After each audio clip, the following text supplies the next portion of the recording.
नमस्कार, मी रुशाली. आज मला तुम्हाला एक गोष्ट सांगायची आहे.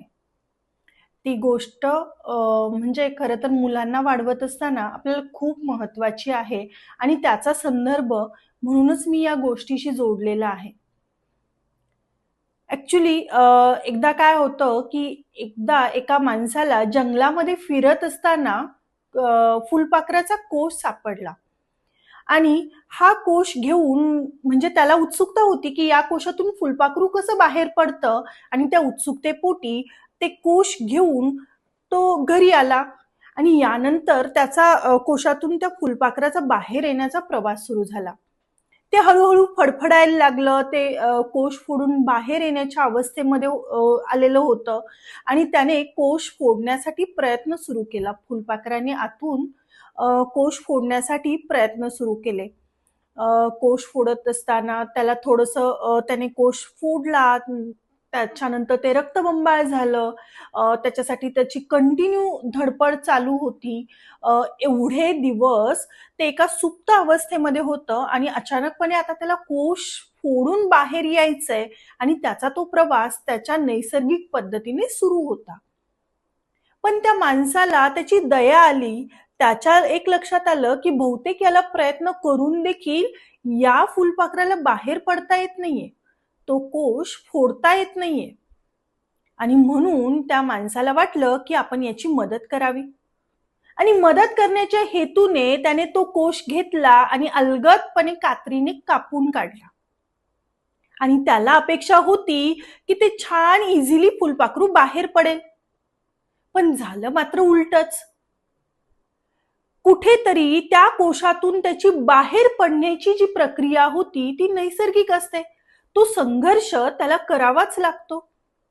आणि तो संघर्ष करत असताना त्याची जी फडफड होते त्याच्यामुळे त्याचा कुठेतरी विकास घडून येत असतो. त्याचे पंख तेवढे मजबूत होत असतात.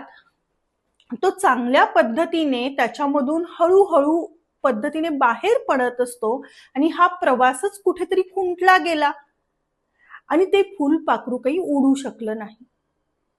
नंतर त्या माणसाला त्याचं खूप वाईट वाटलं, कारण त्याने तर मदतीपोटी केलं होतं. त्याची त्यामागची भूमिका अगदी चांगली होती, की त्या फुलपाखराला संघर्ष करावा लागू नये आणि रक्तबंबाळ झालेलं बिचारं फुलपाखरू इझिली बाहेर पडेल त्या कोशातून. पण असं घडलं का? नाही घडलं. कारण या सृष्टीमध्ये, या जीवनामध्ये प्रत्येक येणाऱ्या जीवाला स्वतःचा संघर्ष हा स्वतः करायचा आहे.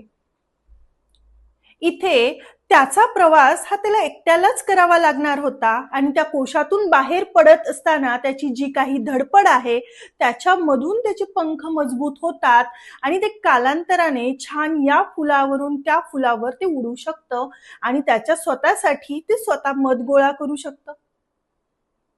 पण हा प्रवास त्याचा कुठेतरी सोपा करण्यासाठी म्हणून केलेला प्रयत्न त्याच्या जीवाशी खरं तर हानिकारक ठरला.